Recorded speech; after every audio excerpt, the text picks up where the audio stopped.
Pasada me quedaron en el tintero por distintas razones que trataré de salvar ahora. Primero, cuando hablamos de género chico, como les dije ya varias veces, casi siempre se habla de sainete y se olvidan de otros ingredientes que tenía el género chico, entre ellos las variedades. Las variedades fueron muy importantes acá en Buenos Aires. Las variedades, como su nombre lo indica, era muy variado. Podía aparecer como variedad cantantes, bailarines, acróbatas, magos, bueno, de toda cuestión que fuera entretenimiento, que fuera sorpresivo, se buscaba lo extravagante. No se ha llegado a las cosas de las variedades europeas que mostraban las monstruosidades, por ejemplo, el hombre elefante, la mujer barbuda, la mujer más gorda del mundo, creo que ya lo hablamos. Acá no se ha hecho eso, supongo que había pudor o no existían los monstruos. Más bien. No había quien contratar.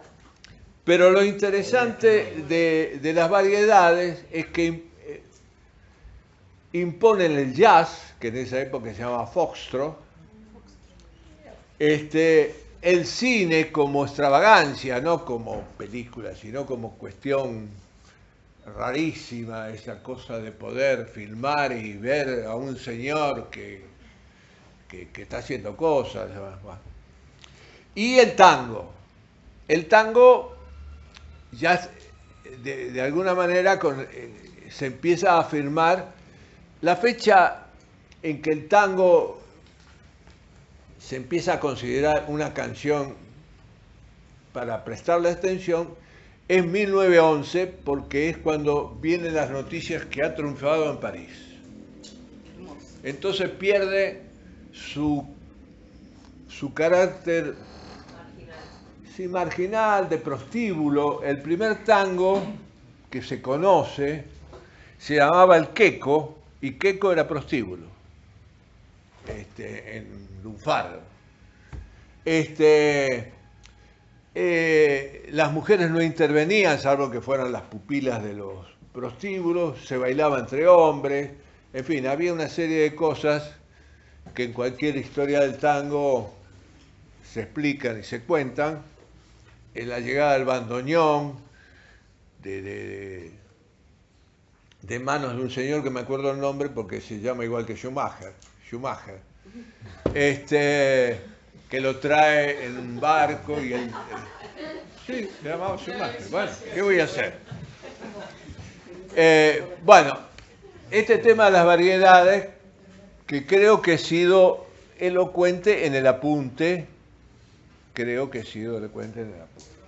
Otra cosa que me tragué, yo dije que la fiesta de Don Marcos o los óleos del Chico de 1890 son los dos sainetes de Nemesio Trejo, que son la bisagra entre el sainete gauchesco y el hispano y el criollo. Hay otras opiniones que yo no mencioné que dicen que el sainete que representa ese cambio es Fumadas, de un muchacho que se llamaba Enrique Butaro, que murió muy joven, 20 y pico de años, y que fue la única obra que escribió. Fumadas es burla. Fumadas es... Les cuento la historia muy... ¿Cómo se llama el autor? Butaro, Enrique Butaro con doble T. La historia es una pareja que por una cuestión se separan, viven en un conventillo, viven en el mismo conventillo, en distintas piezas, se separan, se pelean, se separan, pero se siguen amando, como se dice. Y entonces buscan la manera de ver cómo se las arreglan. Y la chica lo que hace es engañarlo, por eso es burla, engaño, a su novio, enojado, distante, haciéndole conocer que es visitada por otro hombre. O digamos, un posible otro novio. Entonces él, contrariado, enojado, le acerca el camión a una de las chicas que vive en el conventillo. Otro. Y así es toda la obra, son 3 escenas. Se baila un tango que dicen que, como siempre, Pablo Podestá se lució con eso. Hasta que al final la chica le dice que ese señor que la visita es su hermano. El tango Seamos Felices los Cuatro se llamaba. Felices los Cuatro. Y en una página se arregla todo. Se arregla todo. Bueno, ese se considera el primer sainete en principio porque establece el patio del conventillo como lugar de la acción. ¿De qué año es, perdón? Es de 1902. Lo estrenó Pepe Podestá con Pablo en el elenco. ¿Cómo se llamaba? Fumada. Ah, Una comedia. Sí, sí. Otra cosa que me gustaría aclarar, que el género chico copó Buenos Aires, pero no era lo único. Había intentos, algunos interesantes y triunfadores, de lo que llamamos el teatro culto, el teatro que pretende otra cosa que el simple entretenimiento. En general, el teatro de 3 actos. Muy apoyado por la crítica imperante, de la misma manera que era denostado el sainete, el género chico, todo el sainete del género chico, la crítica trataba de impulsar, apoyar a todas las cuestiones que tuvieran que ver con este intento de teatro culto que transitaba en Buenos Aires en paralelo, porque no había solamente eso. Incluso hubo compañías importantes como la de Muñoz y Alipi. Alipi, lo vamos a hablar un poco más adelante, fue uno de los primeros que en Buenos Aires trata de actuar como director. Alipi, Elías Alipi. Bueno, ¿qué más? ¿Y este teatro culto tenía alguna referencia también con Francia? ¿De qué obras? Sí, había mucha obra extranjera, mucha obra extranjera.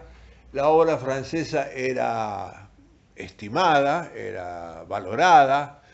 Incluso la obra francesa pasatista, el vaudeville, que también no pretende demasiadas cosas, pero igual acá se hacía. No eran géneros o actividades populares. ¿Populares qué significa? Que iba mucha gente, eso es lo que quiero decir, ¿no? El sainete, esta cosa liviana, a pesar de que, como les dije, en la entraña del sainete está el drama, y así fue, se fue adensando, esta palabra la inventó Viñas, adensando y se transformó en grotesco. Pero el público, bueno, este género chico vive 40 años, de 1890 hasta 1930. Ustedes saben que a los historiadores nos gusta encontrar fechas que delimiten la cosa, pero en realidad las fechas son una mentira. Los fines y los comienzos son procesos. El fin del género chico es cuando Francisco Carcavalo remata las instalaciones del Teatro del Nacional, que era la catedral del género chico. Los teatros comienzan a transformarse en cines, abandonan la actividad teatral o coincide, hacen teatro y también cine, una cosa como este cine que está en Corrientes, que ahora está cerrado, Alvear. No. que dan películas y teatro. Premier. Premier, exactamente, usted lo ha dicho. Bueno, el ópera, ¿Cómo? el teatro ópera se remodela en el 1936 y se hace cine. Se hace cine-teatro, se hace cine-teatro. Algo que no dije, la variedad tiene una especie de consecuencia en la época peronista, 46-55, cuando en vista de la poca ocupación que tenían los actores, las actrices, las cantantes, se dictamina por decreto, hay un decreto, la obligación del número vivo, el famoso número vivo, que no sé si ustedes saben. El número vivo era un acto corto de 20 minutos, dependía el cine, la película que se daba, antes de la película, antes de la función de la noche de la película. A la tarde no había número vivo. Eso se ve en la película Annie. Sí, Perdonen que bailan las bailarinas antes de Annie, la huerfanita. Se me cayó la edad, pero bailan todas. No, hay una versión nueva de Will Smith. Sí. Pero bailaban todos, había como un despliegue medio cabaretero también, ¿no? Había de todo, había recitadores, depende. Por ejemplo, el ópera contrataba por ahí la orquesta de Aníbal Troilo. Y la orquesta de Aníbal Troilo debía ser cara, porque ¿cuántos músicos eran? Está bien, tocaban 20 minutos y se iban al cabaret, pero Mi había que... abuelo hacía número vivo con una orquesta de tango en el Nacional. Bueno, Sí, no. Mi abuelo tocaba Aristocracia teatral. bueno. El origen del conventillo, lugar de la acción casi exclusiva del sainete. El conventillo es casi todos ubicados en la zona sur de la ciudad, porque las clases altas vivían en el sur de la ciudad, alrededor del Parque Lezama, en San Telmo, las grandes casonas. En 1871 se desata la fiebre la peste de fiebre amarilla, y entonces circula una versión que no se sabe si era cierta o no, que la zona sur era más propensa a difundir la peste, y entonces las grandes familias se van al norte y dejan las grandes casonas. Esas grandes casonas tienen dueño, porque en general... ¿Cuándo fue la fiebre? 1871. River no se hace primero, Boca de River se hace en la cancha abajo y después la mandan para allá. Sí, arriba no vamos a Sí, a River la mandan también, ¿no? Claro. River con un desprendimiento de Boca. Por eso. Bueno, esas casas tienen dueños que delegan el acto de propiedad en los encargados, famosos encargados que aparecen en todos los sainetes, que eran tipos terribles porque exigían el alquiler de una manera violenta. Eso ha sido denunciado, es denunciado en Los inquilinos de Nemesio Trejo, que es el reflejo de la huelga de inquilinos que hubo en 1907 por ahí, donde los inquilinos se rebelan y exigen, rebajan los alquileres, mejoras en los edificios.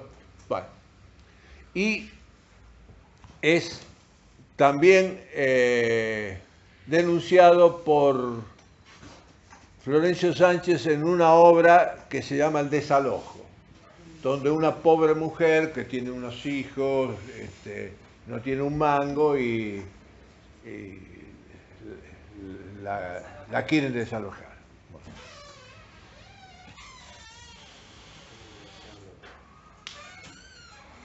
Los encargados ¿Cómo? podían tener Otra cosa con respecto al tango, el sainete fue una pieza de lanzamiento del tango. Hubo muchos sainetes con tango. Entre paréntesis, los de Enrique Santo Discépolo, que son ahora modélicos, los primeros tangos, sobre todo los primeros de él, fueron estrenados en sainete.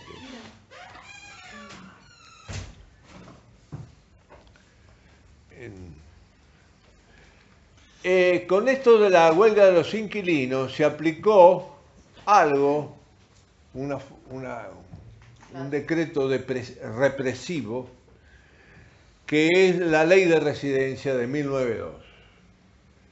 Trato de explicarla a grandes rasgos.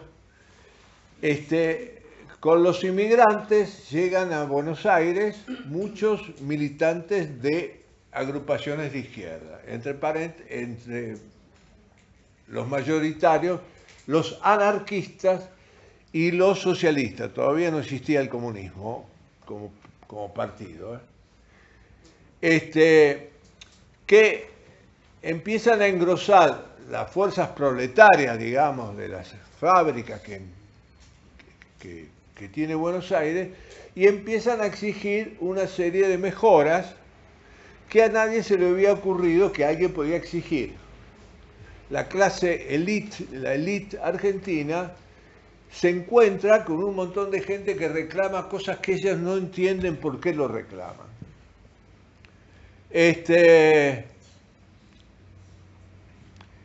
Entonces, en vez de tratar de entender el fenómeno, el problema, saber qué es lo que reclaman, qué hay de justicia en esos reclamos, la Unión Industrial Argentina, que todavía existe, le pide al gobierno que haga algo. Y cuando le pide que haga algo, es que haga algo en contra de esta gente, por supuesto.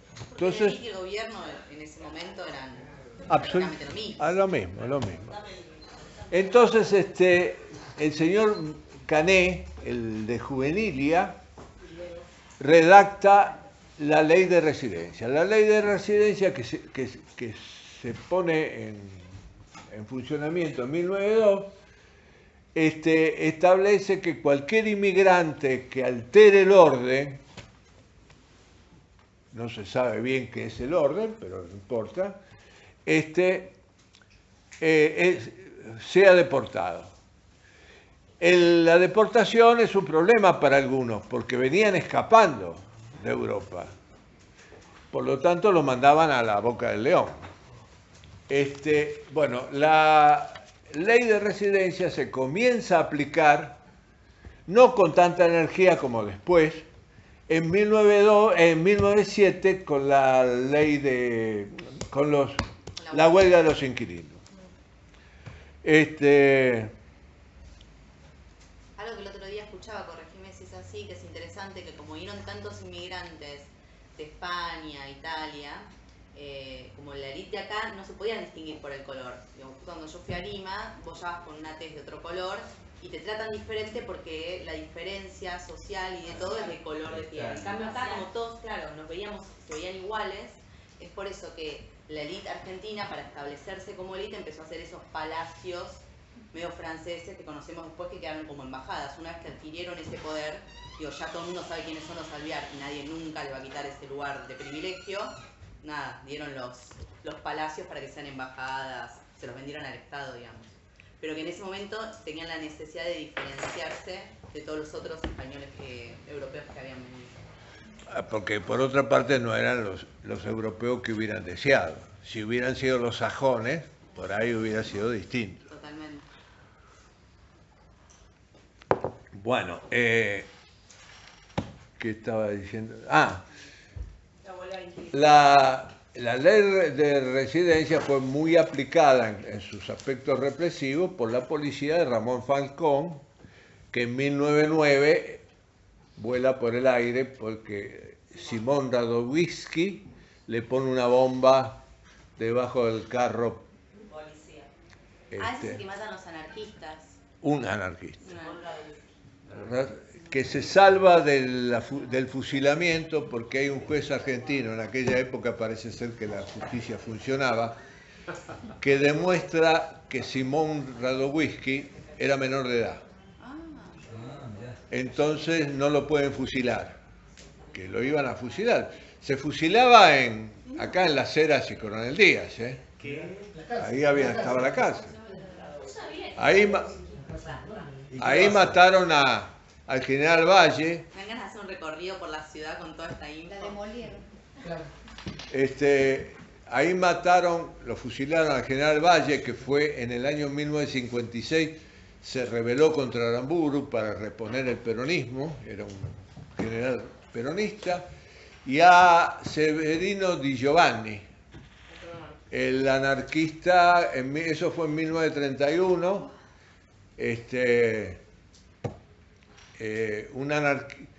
los anarquistas expropiadores,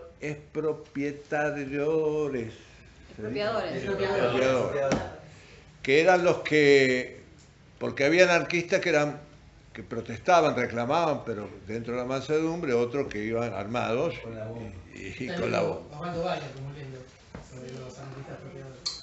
Tiene un libro sobre Severino Di Giovanni. ¿No fue una bomba en el Colón o no? Hubo una bomba en el Colón. Pero eso fue en el centenario.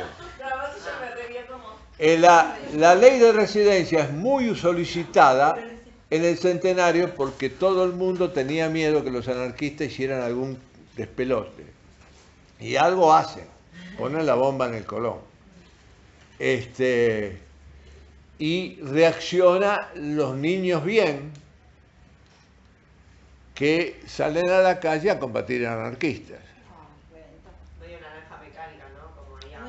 Claro, A patear. los drugos. Sí, pero esto es con intenciones ideológicas. Claro, sí, no. Claro. ¿Cómo combaten los niños bien?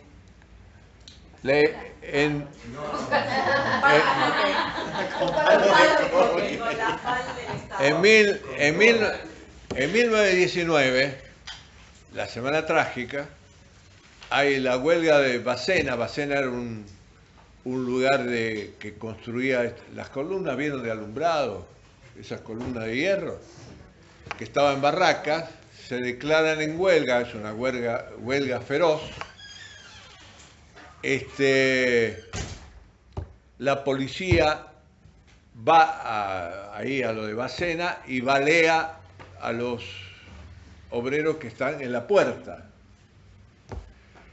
La policía de Ramón Falcón.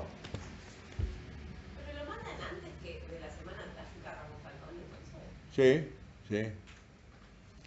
Lo que es Eh, Semana Roja en Crudel, Ah, claro, me Semana había Roja quedado en 1909 y después Radulfil le pone una bomba Bueno. a mano. Bien. En la Semana Trágica los niños bien los llevan en camión y les dan un Colt, el revólver de los Cowboys, ¿vieron? Sí. Un Colt a cada uno y que maten a los que aparecen en la calle. Y hacen un pogrom, que el otro día dije, un pogrom se traduce como matanza de judíos. En el 11, la comisaría esta que está en la Valle, casi por Redón, de ahí salen los policías, la Marina, y transitan la Valle, todas esas calles, y matan a toda la gente que está en la calle. No importa. Chicos, grandes, mujeres, Esa es la Semana Trágica. Y los niños bien también matan, le tienen permiso, digamos. Tal es así, como eso se hace en un gobierno radical, y los radicales son, para la hipocresía, mandados a hacer, nadie sabe cuántos muertos hubo, por ejemplo. Cuando la gente iba a la morgue, al cementerio, a buscar el cadáver de su marido, de su mujer, de su nene, ya lo habían llevado a Chacarita y lo habían cremado. Entonces no se sabe cuántos, pero hubo, la Semana Trágica Un montón. fue terrible. ¿Qué país? Irigoyen presidente. Irigoyen presidente. Bueno, algo que también dije,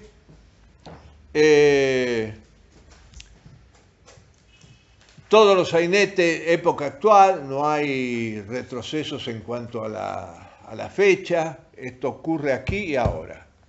No es como, qué sé yo, Canción Trágica que ocurre 100 años antes, no. Y los elementos del melodrama que están incluidos en el sainete. La pareja imposible, que le pasa de todo.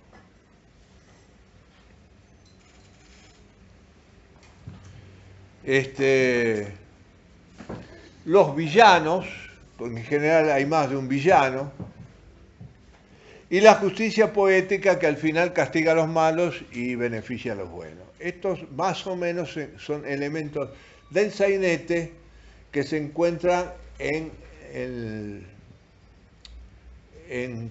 todos los, ¿qué dije yo? Elementos del melodrama que se encuentran en todos los sainetes. ¿Hay alguna bibliografía o alguien que se haya ocupado de rastrear las técnicas actorales para el sainete grotesco? Hay un inicio que eso lo empezó a trabajar Pelletieri, pero Pelletieri... Yo me acuerdo que Bartik planteaba esto, ¿no? Como frente a tanto teatro extranjerizado nuestro, que había que volver a esos orígenes como el teatro. Hay dos escuelas. Buenos Aires y Río Platense, ¿no? Pero no hay mucha información de las técnicas que se tenían, ¿no? para abordar estos. Hay una escuela que es la de Ezequiel Soria y los Podestá, que prácticamente está vigente. Cuando digo escuela, lo digo, no es porque se dan clase, ¿eh? Simplemente eso se transmite. Sí, como corriente. Sí, lo ves, lo copias. La escuela de los Podestá que más o menos termina, doy una fecha tentativa, en los 60, cuando acá aparecen las técnicas de Stanislavski, los métodos de Stanislavski, y se empiezan a estudiar y se empiezan a conseguir resultados notables porque hay una mejoría notable en la actuación. Se pierden otras cosas. ¿Cómo? ¿Cuándo llega la de Stanislavski? Bueno, esto te lo tendría que decir dentro de 5 clases, pero te lo digo ahora. Por favor. Adelanta. Adelanto exclusivo. Adelanto exclusivo para este boletín. El teatro independiente copia de alguna manera la técnica de los Podestá, trata de encontrar, empiezo por otro lado. El tema del actor es un tema que recién se empieza a trabajar como tema, como incógnita, en el siglo XVIII. Hasta ahí el actor es un tipo o una tipa que sube. ¿Con la comedia del arte? No, la comedia del arte es una... los que empiezan a pensar son los italianos y los franceses. Hay un famoso libro de Diderot que se llama La paradoja del comediante. La paradoja es que Diderot empieza a decir cosas que ahora se aplican. Él dice que no hay que apoyarse en la sensibilidad y en la inspiración, sino en la observación. Porque la inspiración te aparece una noche y la otra noche no te aparece. Y si vos te aplicás a la observación, ¿qué quiere decir? Observar a los personajes que están cerca de tu personaje, a la gente de la calle que están cerca de tu personaje y copiarlos. Ojo, esto es una reflexión que parece muy primaria, pero es la primera. Primaria, exactamente. Se empieza a pensar, porque el tema del actor, ¿cuál es el tema del actor? El problema del actor, como ustedes quieran. Toda la noche tendría que estar igual. Digamos, un autor ¿qué hace? Se pone a escribir, no le sale, qué sé yo, se va a tomar mate, hace lo que quiere. El actor no puede irse. ¿Viste? Tiene que hacer el Romeo. Y tiene que ser Romeo, digamos, parecido toda la noche. Esa cosa famosa de que vos vas a felicitar y te dices, ay no, hoy fue una función terrible. Y se dieron cuenta de lo que están adentro, lo que están afuera nadie se da cuenta, que fue una función terrible. Fue nuevo. ¿Cómo? Fue algo nuevo para el espectador. Digamos que Es algo nuevo para el espectador. Bueno. por pensar en los Podestá ellos tenían un entrenamiento de circo los Podestá. Tiene entrenamiento de circo, pero Ezequiel Soria les trae las técnicas francesas, que son las técnicas que empiezan a trabajarse en Francia, las técnicas actorales, porque el otro tema que aparece, empiezan a aparecer las academias de arte dramático, y las academias de arte dramático tienen que enseñar algo. Vos no podés decirle, hacé, dale, tienen que enseñar algo. Hay academias italianas. Angelina Pagano es una actriz argentina que se formó en Italia y vino acá con una técnica muy elaborada. Cuentan, ¿viste? Todo esto son adhesión a las crónicas. Yo nunca la vi a Angelina Pagano y aunque la hubiera visto, ¿cómo reproduzco yo lo que vi? Ahora tenés el video, vos ves. Bueno, Teatrix, claro. Los Podestá, a las patadas, como puede, generan una escuela de interpretación, que no es la única, porque están los otros actores que adoptan algunos de los mecanismos que vienen de Europa. Europa siempre es un referente. El teatro independiente trabaja con lo que tiene. Hubo escuelas, hubo gente que enseñó, hasta que en los años 60 hay un grupo del Teatro La Máscara, Aleso, Gandolfo, Fernández, Flora Steinberg, Pepe Novoa, Lita, que empiezan a enterarse de las nociones del método de Stanislavski. Y entonces se empiezan a interesar en eso porque realmente como actores se sienten desvalidos. ¿Viste? Alguien le dijo, mirá... ¿Alguien viene o no? ¿Eh? ¿Alguien vino e hizo un seminario medio intensivo también?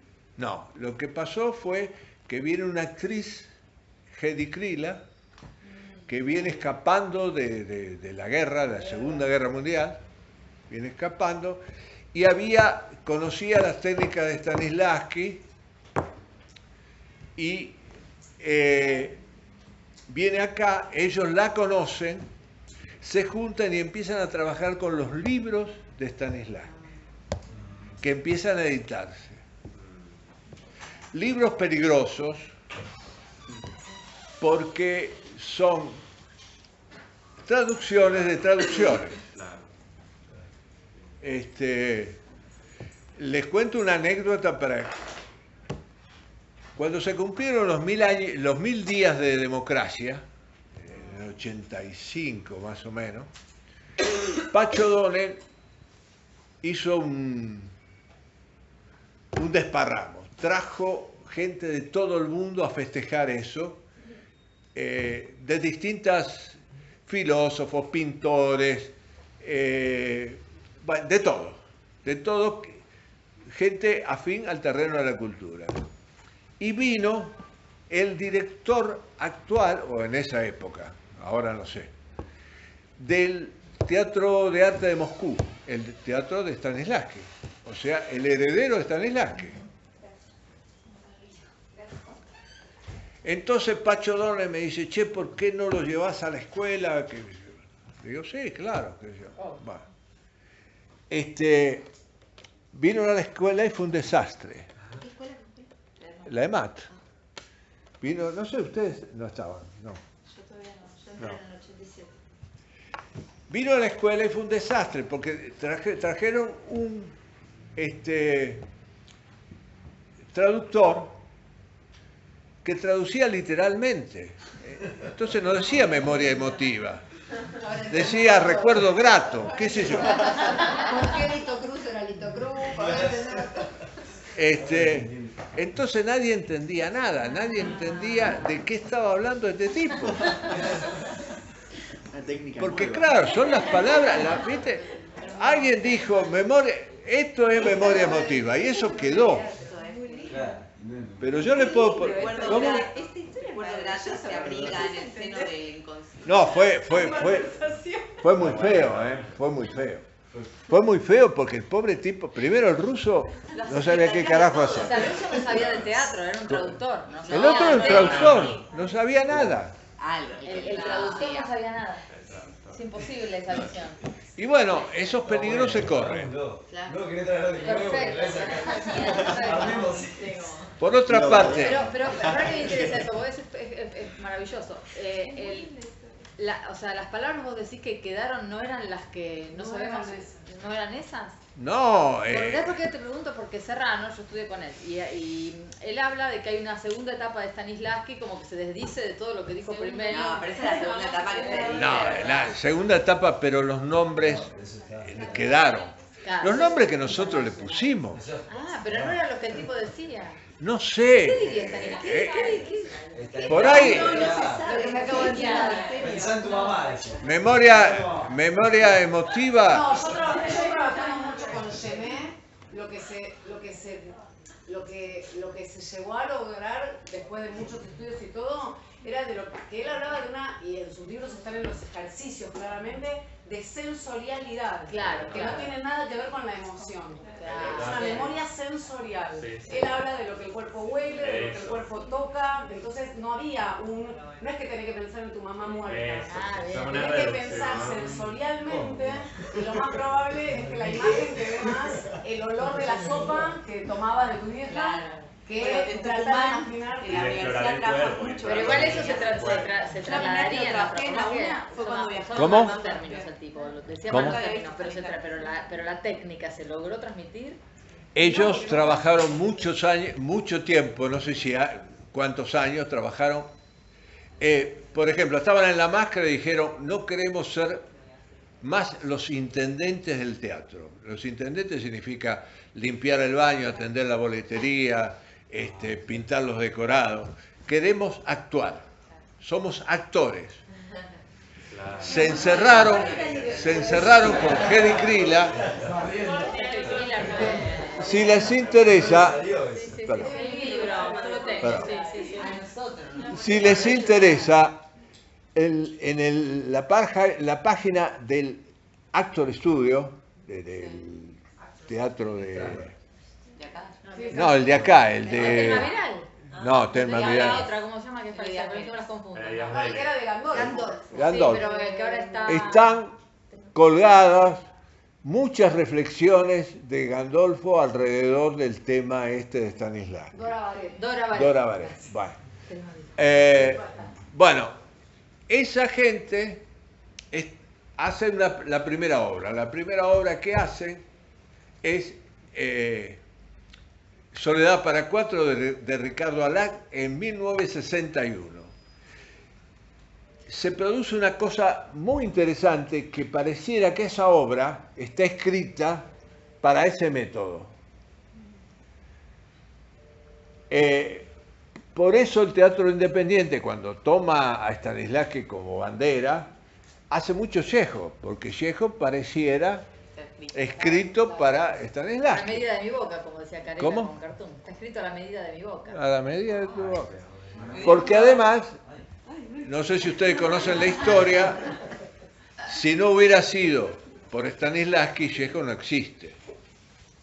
Ah, ¿no? No. No, es verdad. Chekhov, bueno, estoy hablando de teatro universal, ¿eh? O sea, me pagan para... Cursos intelectuales. Queremos esto, estos arrebatos. Bueno, Me encantan. silencio. Dale, vos.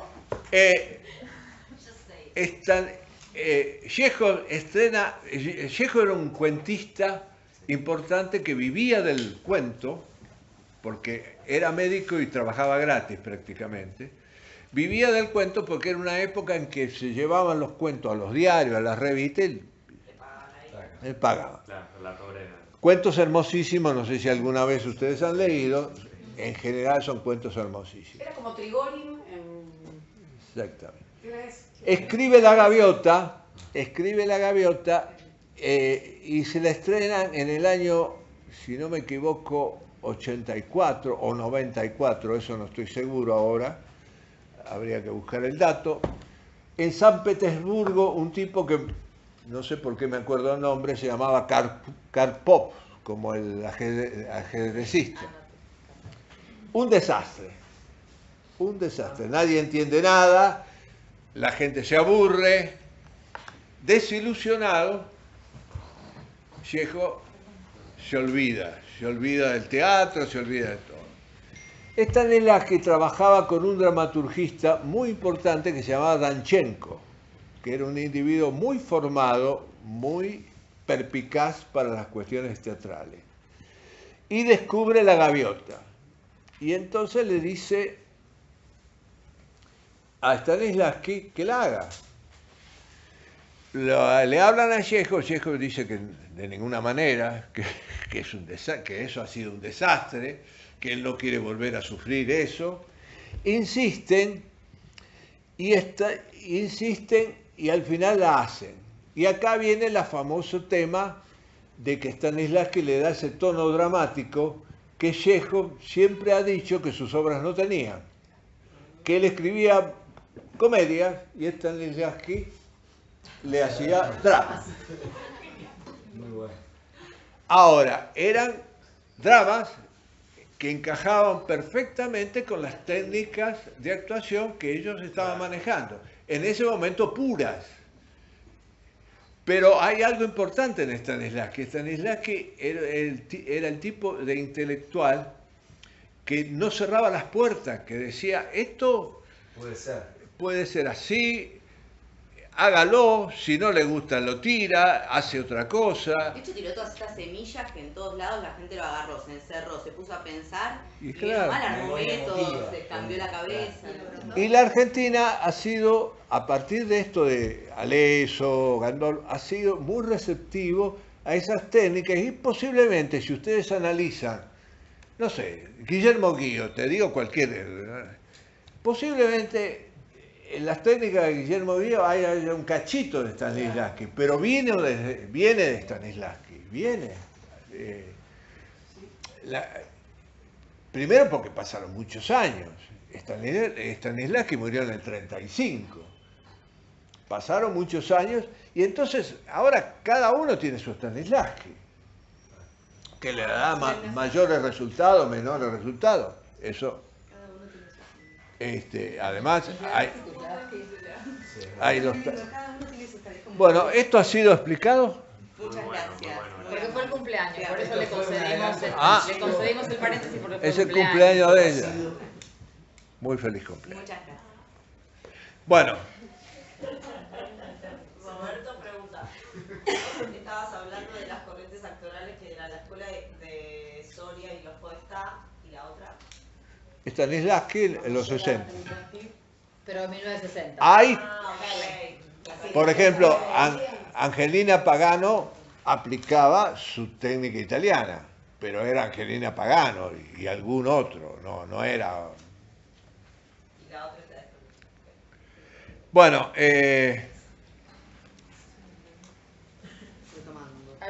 Habías terminado con los tres elementos de que toma del melodrama. es el melodrama. Bueno, Pareja imposible, justicia aparecen los personajes que ya de alguna manera los nombré, el compadre, el compadrito, eso está muy bien teatralizado en una obra que se llama Los Disfrazados, de Carlos Pacheco, que es de 1906. Y esto viene a cuento porque cuando yo les dije que estaba el sainete de pura fiesta, el sainete tragicómico y el grotesco, esto no se da una detrás de la otra. Hay cosas que aparecen en las otras etapas que son preanuncios.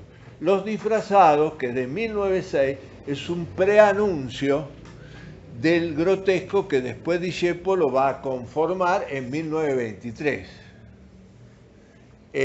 Pero ahí se preanuncia porque aparecen algunos elementos, que lo vamos a hablar cuando hablemos de grotesco, que después se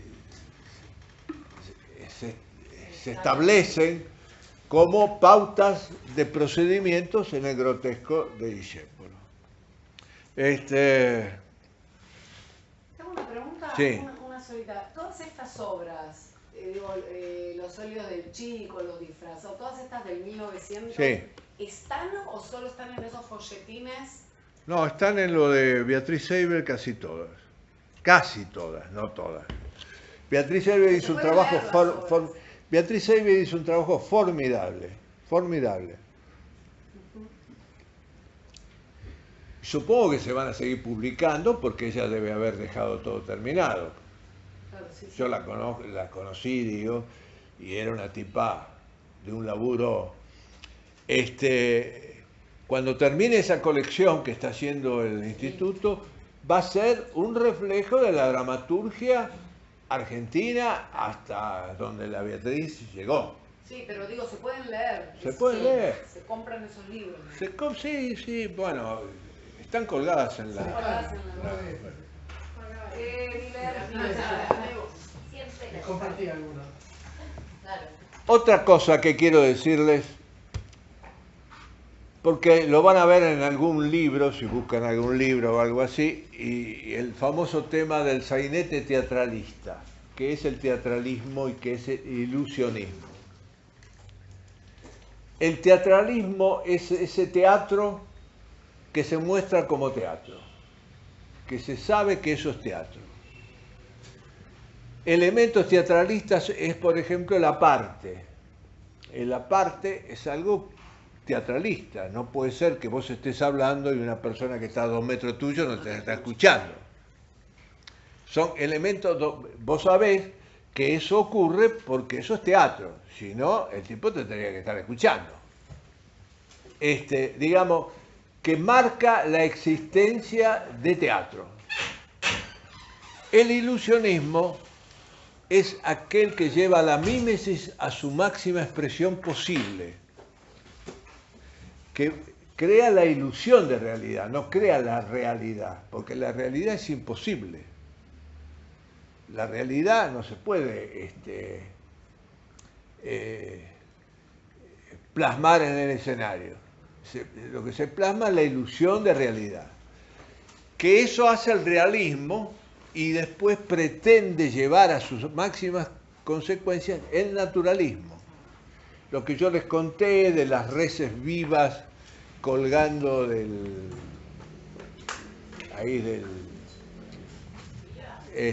mostrador de la carnicería, digamos, todo lo que se aproxime lo más posible a la realidad. Los actores trabajando con la cuarta pared.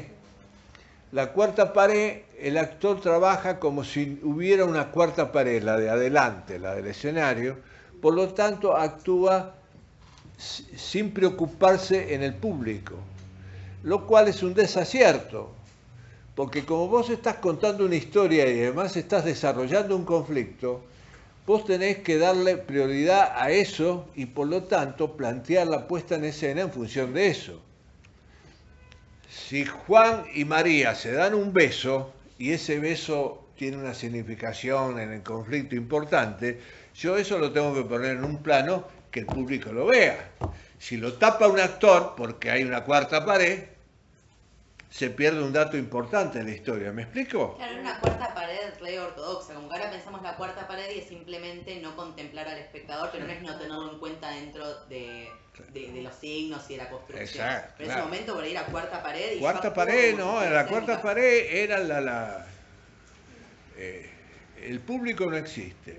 Eso se lleva al extremo en un teatro que se llamaba el Teatro de Arte de París, que lo manejaba un señor que se llamaba Antoine, donde se empiezan a estrenar obras cercanas al naturalismo, no naturalistas, que son las de Ibsen, que por otra parte tenían como elemento conflictivo que eran obras prohibidas en todas partes.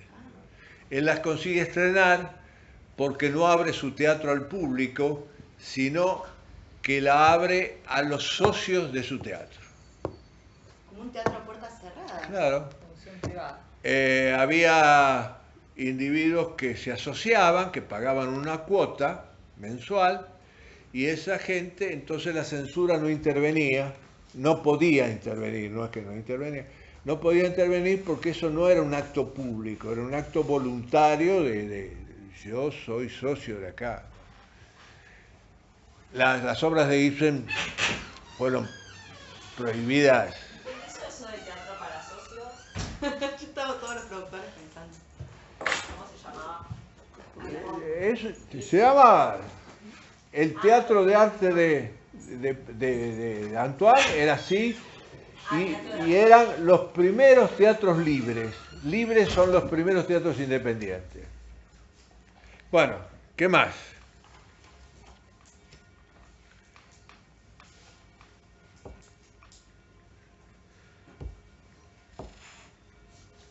Bueno,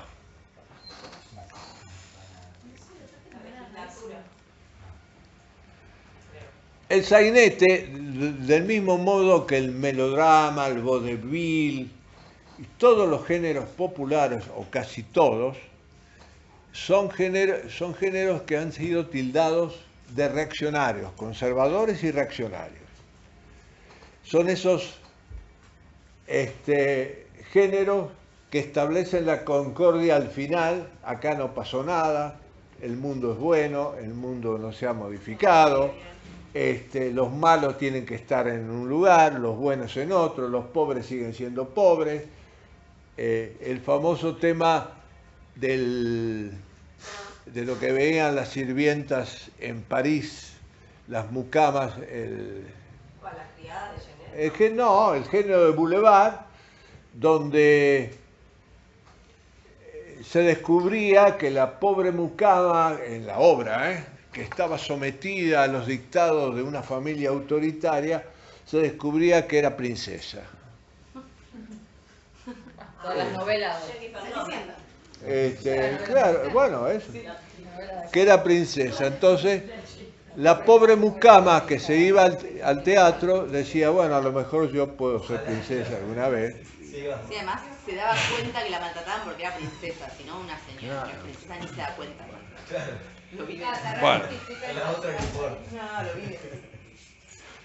Y dentro de la caída de este sistema hay traiciones. Sobre todo la de Florencio Parravicini. La de Florencio Parravicini, el mundo del teatro llegó a ser muy importante, y sobre todo en el mundo político. Y se funda un partido que se llama Gentes de Teatro. Un partido ¿Año? para 1926. Es un teatro, un partido para pelear en el Consejo Deliberante de la ciudad, no es un partido nacional. Es un partido, además no quiere ser presidente, quiere ubicar legisladores en Consejo Deliberante para actuar sobre las leyes del teatro que regían y que en algunos casos eran muy terribles, sobre todo las cuestiones de moralidad, las cuestiones de edilicia, eran muy terribles. Eso se rompe muchos años después cuando la gente se da cuenta que puede hacer teatro en un departamento. Pero cuando yo tenía la edad de ustedes, eso era inconcebible, inconcebible. Para nosotros el teatro era el Pairó, que era un teatro chiquitito, pero era un teatro. Claro. Era ahí. Digamos. Y se presentan y meten un legislador que fue Florencio Parravicini, que actuó dentro de la legislatura, no era la legislatura, el Consejo Deliberante, no como un actor, o sea, un compañero de ruta de la gente, sino como un empresario, porque también era empresario. Entonces se ocupó más de las cuestiones empresariales que de las cuestiones actorales. Como yo les dije, creo que hace 2 clases, las reivindicaciones de los actores eran muy claras, ahí desaparece el suplicado, pero por efecto no de Parravicini, sino de la presión de la gente de teatro. Aparece, y recién en el año, estamos hablando del 26, 30, porque eran 4 años que regía el mandato, en el año 58 se establece la forma actual de hacer el teatro comercial. 1 función por día, 2 por sábado. Bueno. A Parravicini se lo trató la gente de teatro, los actores, la asociación de actores que existía ya, lo trató como un traidor. Bueno, este es el panorama digamos, de los primeros 30 años, donde interviene a partir de 1903 un señor que se llama Florencio Sánchez. Les doy el prólogo del tema. Después de Lorenzo, mirá lo que digo, Lorena Bercero, volvemos a Florencio Sánchez. Con Florencio Sánchez hay un tema que tiene que ver con el famoso mito del bohemio desprendido de todo, que parece ser que no fue tanto. La historia suele establecer mitos que después, cuando uno analiza el personaje, la cosa no es tan así. Pasa algo parecido con Roberto Ar. Roberto Ar, el torturado. Parece ser que no era tan torturado, que era un periodista afamado, mimado, cuidado, y que hacía lo que quería dentro del mundo donde él trabajaba. El Mundo es el diario que se llamaba El Mundo. El monólogo de Velázquez, el escritor fracasado. Ajá, sí, lo leí. Pero ahí te imaginas a Arden dentro de un sótano escribiendo con cucarachas y ratas. ¿Quién? Así se imagina. Así es la imagen que yo tengo de Roberto Ar, escribiendo en la pobreza, en un sótano, en el conventillo, allí. Bueno, ese es el... Ya vamos a hablar de Roberto Ar, pero les digo, fue un reportero, en aquella época se llamaba reportero, ¿no? Un reportero estrella que viajó por el mundo, tiene sus aguafuertes de África, sus aguafuertes de España, porque fue a España a cubrir la guerra civil, las aguafuertes argentinas. Fue el primer periodista que firmó. Los diarios no publicaban, vieron que ahora ustedes agarran un diario y tal, sí, claro, dice tal cosa. El primer periodista que firmó un artículo hecho por él fue Roberto Ar. En El Mundo. El Mundo era un diario competidor, todavía no existía Clarín. Existía La Prensa y La Nación. Competía con La Prensa y La Nación, entre ellos por el tamaño, era como Clarín. Y entonces era más fácil de leer y bla, bla, bla, ¿no? Porque la Nación, La Prensa, bien. Siempre tan elitista. Era una mesa sola para leer. ¿Sí? Absolutamente. No, grande. Ahora de un Bueno, diámetro chiquito los con Florencio Sánchez pasa algo parecido. Se dice que era un bohemio y se casó con una señorita dentro de las convenciones burguesas, noviazgo, compromiso, casamiento, nada de anarquismo, porque además le adosan un anarquismo que realmente existió, pero en dosis menores. Anarquismo ligero. Moderado. Moderado. Trabajó en algunos círculos, escribió para algunas revistas, diarios anarquistas, con seudónimo. Se hacía llamar Jack el Destripador, pero en inglés, Jack the Tripper. Y David Viñas dice que Florencio Sánchez no fue para nada un anarquista, sino que fue un prisionero del régimen del momento, que era el régimen liberal. Florencio Sánchez estrena su primera obra, Mi hijo el doctor, en 1903 y muere en 1910, 7 años. Por lo tanto, muchas cosas no pudo hacer que a lo mejor hubiera hecho. Pero fue el individuo que establece el canon del teatro argentino hasta que aparece Discépolo. Digamos, ¿se acuerdan que yo les hablé de campo intelectual? El individuo que estaba en el centro del campo intelectual teatral y dramatúrgico era Florencio Sánchez.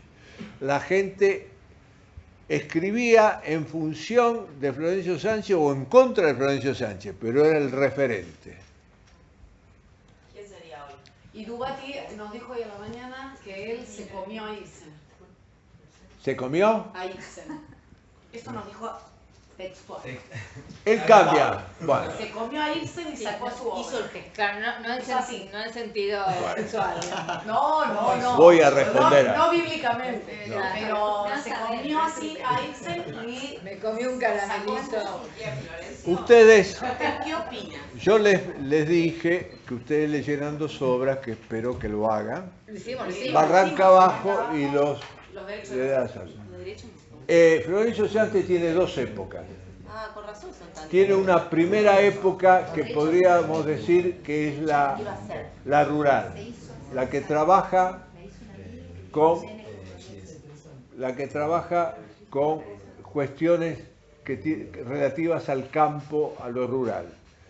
Barranca Abajo es un ejemplo. Es una estancia, hay un señor estanciero, hay un peón, bueno, Mi hijo el doctor debe venir por ahí también, ¿no? también viene por ahí.